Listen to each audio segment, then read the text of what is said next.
मित्रों, आज हम चीन के एक महान बुद्ध पुरुष की जीवनी पर प्रकाश डालेंगे जो सबके लिए प्रेरणादायी है। लाओ त्सो का नाम आपने सुना होगा। लाओ त्सो के जीवन की बचपन की एक घटना, जब वह 11-12 वर्ष के उम्र के थे,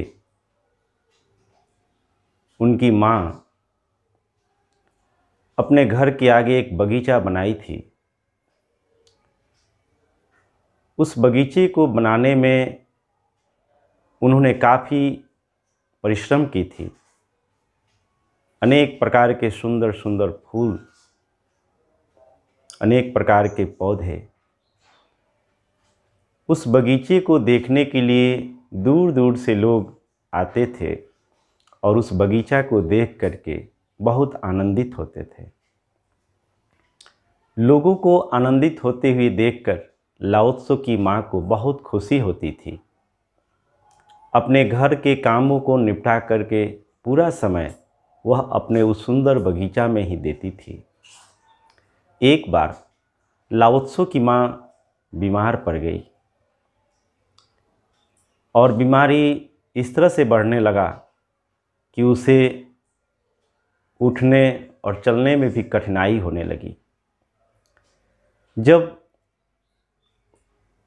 उसका शरीर बिल्कुल अस्वस्थ हो गया, वह बेड से उठ नहीं सकती है, चल नहीं सकती है, तो उसे बेहद दुख हुआ और वो रोने लगी। लाओ त्सो अपनी माँ को रोती हुई देखकर पूछते हैं कि माँ, तू क्यों चिंता करती है? तू ठीक हो जाएगी, फिर से तुम घूम सकती हो, फिर से तुम चल सकती हो, सारा काम भी कर लोगी। लाओ त्सो की माँ लाओ त्सो के माथे पर हाथ फेरते हुए कहती है कि बेटा, यह मुझे पता है कि मैं स्वस्थ हो जाऊंगी, लेकिन मुझे अपने स्वास्थ्य से ज़्यादा मुझे अपने बगीचे का चिंता है।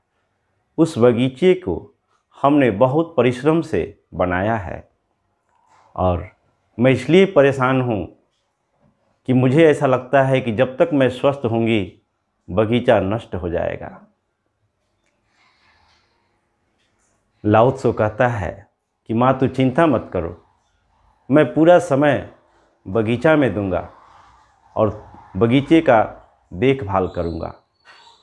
दूसरे दिन से लाओ त्सो घर के काम निपटाने के बाद, माँ की देखभाल करने के बाद पूरा समय बगीचे में ही देने लगा।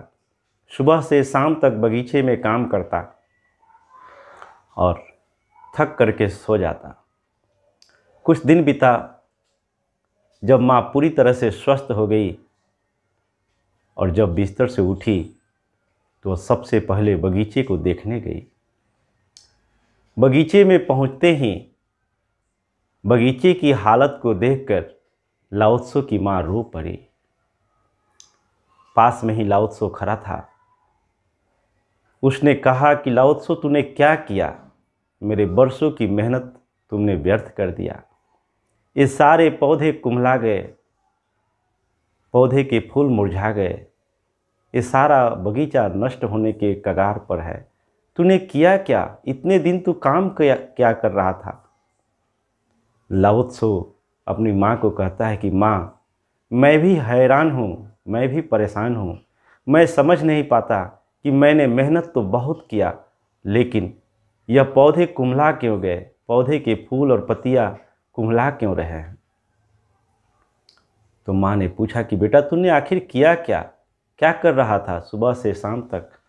उसने कहा कि माँ, मैंने एक एक फूल को चूमा, एक एक फूल के ऊपर पड़े हुए धुलकनों को साफ किया, एक एक पत्ते को हमने साफ और सजाने का प्रयास किया, एक एक फूल और पत्तों पर हमने पानी का छिड़काव किया, लेकिन इतना मेहनत करने के बाद भी पता नहीं ये सारे पौधे कुम्हला क्यों रहे हैं, मैं समझ नहीं पा रहा हूँ। लाओ त्सो की रोती हुई माँ हंस पड़ी।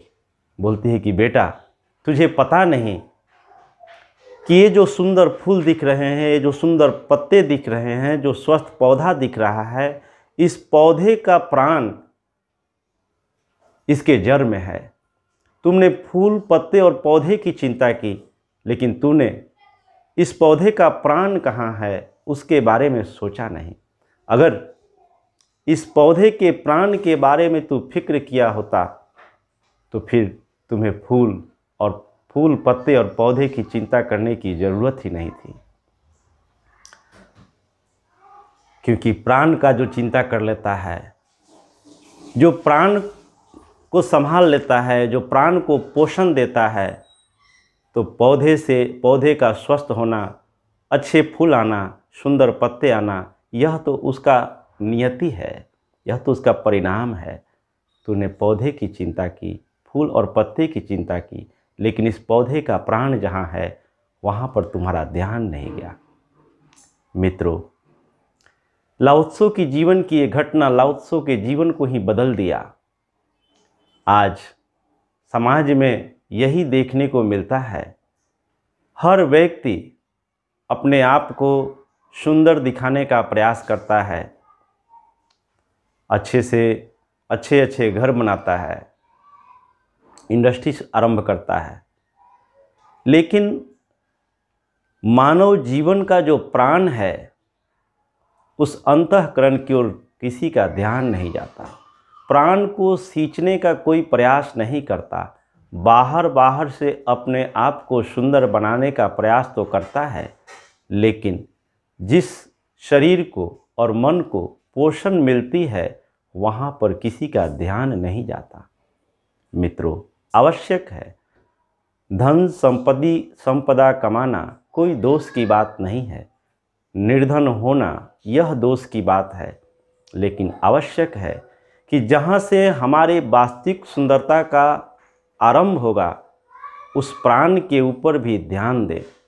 मनुष्य का प्राण उसके अंतःकरण में स्थित है, जहाँ से उसे पूरी ऊर्जा मिल सकती है, जहाँ से उसका पोषण हो सकता है।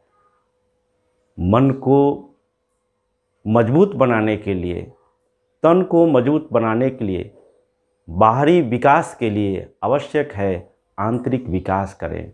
अपने भीतर स्थित शक्ति का ध्यान करें, वहीं से हमें सब कुछ प्राप्त होगा।